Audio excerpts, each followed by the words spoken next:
Back to 30/60 Bhopal Ujjain రైలు పేలుళ్ల కేసులో నిందితుడిగా భావిస్తున్న అనుమానిత ఉగ్రవాది సైఫుల్లాను యాంటీ టెర్రరిస్ట్ స్క్వాడ్ హతమార్చింది. ఉత్తరప్రదేశ్ యాంటీ టెర్రరిస్ట్ స్క్వాడ్ కమోడాల జాయింట్ ఆపరేషన్ లో సైఫుల్లాను హతమార్చింది. లక్నో శివార్లోని ఓ ఇంట్లో దాక్కున్న సైఫుల్లాను మట్టుబెట్టాయి బలగాలు. భోపాల్ ఉజ్జయిని రైలు పేలుళ్లకు ఈ సైఫుల్లాకు సంబంధం ఉందని అనుమానిస్తున్నారు పోలీసులు.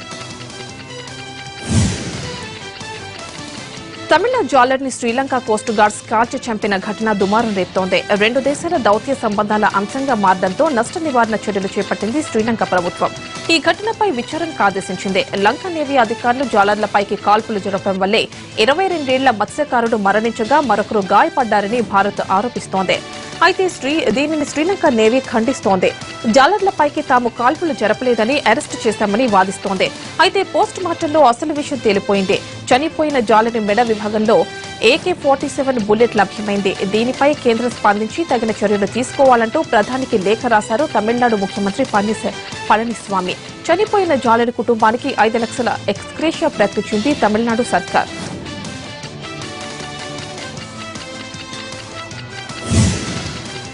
జాలర్లపై శ్రీలంక కోస్ట్ గార్డ్స్ కాల్పులతో తమిళనాడు భగ్గుమంటోంది. రాష్ట్రంలో ఆందోళనలు ఉధృతం చేస్తున్నారు. వారు ఎలాంటి హెచ్చరికలు లేకుండా నేరుగా కాల్పులు జరపడంపై మండిపడుతున్నారు. తాము భారత ప్రాదేశిక జిల్లాల్లో ఉండగానే శ్రీలంక వైపు నుంచి కాల్పులు జరిపారని చెబుతున్నారు మత్స్యకారులు. 2 రోజుల వ్యవధిలోనే 32 మంది భారత జాలర్లను శ్రీలంక కోస్ట్ గార్డ్ అధికారులు అక్రమంగా నిర్బంధించారు. అటు లంక అరాచకాలను ఆపాలంటూ రామేశ్వరంలో భారీ ఎత్తున ఆందోళన చేశారు జాలర్లు. తమ సమస్యలు చెప్పుకోవడానికి సోషల్ మీడియాను ఆశ్రయిస్తున్నారు ఇండియన్ ఆర్మీ జవాన్లు. ఆ మధ్య తమకు పెడుతున్న ఆహారం గురించి ఓ జవాన్ చెప్పుకుంటే సీనియర్ల వేధింపులపై గళమెత్తాడు మరో సైనికుడు.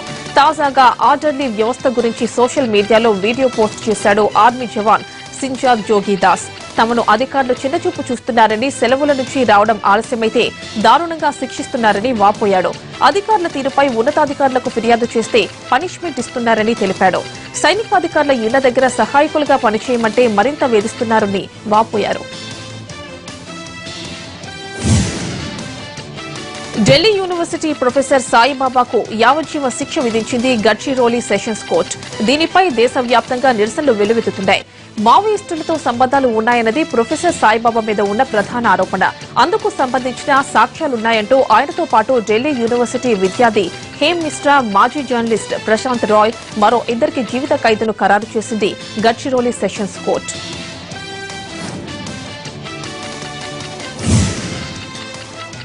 ముంబై ఎయిర్పోర్టులో భారీగా బంగారం పట్టుబడింది. ఓ ప్రయాణికుడు తన 2 పాదాలకు బంగారం బిస్కెట్లను అతికించుకునొచ్చాడు. ఎయిర్పోర్టు సిబ్బంది తనిఖీల్లో కాళ్లకు బంగారం అతికించుకున్నట్లు గుర్తించారు అధికారులు.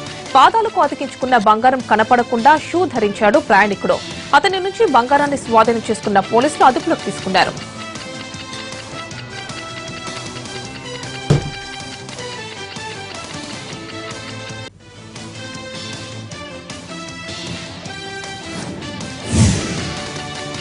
పోలీసులు ఫస్ట్, ప్రభుత్వాధికారులది సెకండ్ ప్లేస్. ఆ తర్వాత లిస్టులో పొలిటీషియన్లు. ఇవన్నీ ఏవో ఆటల పోటీల ఫలితాలు కావు. భారతదేశంలో అత్యంత అవినీతికి పాల్పడేవారి list. Anti graft group transparency international సంస్థ నిర్వహించిన సర్వేలో ఈ విషయాలు వెల్లడయ్యాయి. భారత్ లో అత్యధికంగా అవినీతికి పాల్పడేది పోలీసులేనట. ఆ తర్వాత ప్రభుత్వాధికారులు 84%, బిజినెస్ ఎగ్జిక్యూటివ్లు 79%, స్థానిక కౌన్సిలర్లు 78%, ఎంపీలు 76% అవినీతి కేటగిరీలో మొదటి 5 స్థానాల్లో ఉన్నారు. పన్నుల శాఖ అధికారులు 74%తో మరో 6వ స్థానంలో ఉన్నారు. ఇక న్యాయమూర్తులు, మెజిస్ట్రేట్లు 66% పర్వాలేదని, అత్యున్నత ప్రభుత్వ కార్యాలయాల్లో 59%, కొంతమంది మాత్రమే గతేడాది అవినీతికి పాల్పడ్డారని సర్వే పేర్కొంది.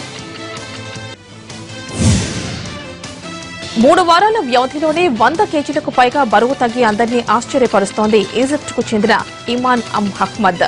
త్వరలోనే లేచి నిలబడుతుందంటున్నారు ఆమెకు వైద్యం చేస్తున్న ముంబై సైఫీ హాస్పిటల్ డాక్టర్లు.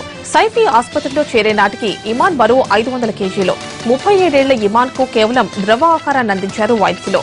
25 వారాల్లో 50 కిలోలు బరువు తగ్గించడమే టార్గెట్ గా ట్రీట్మెంట్ చేశారు. బేరియాట్రిక్స్ సర్జరీ చేయాలంటే ఆమె రోజుకు 2 కిలోల చొప్పున బరువు తగ్గాల్సి ఉంటుంది. కానీ అందరినీ ఆశ్చర్యపరుస్తూ 3 వారాల్లోనే 108 కేజీలు తగ్గింది ఇమాన్ అహ్మద్.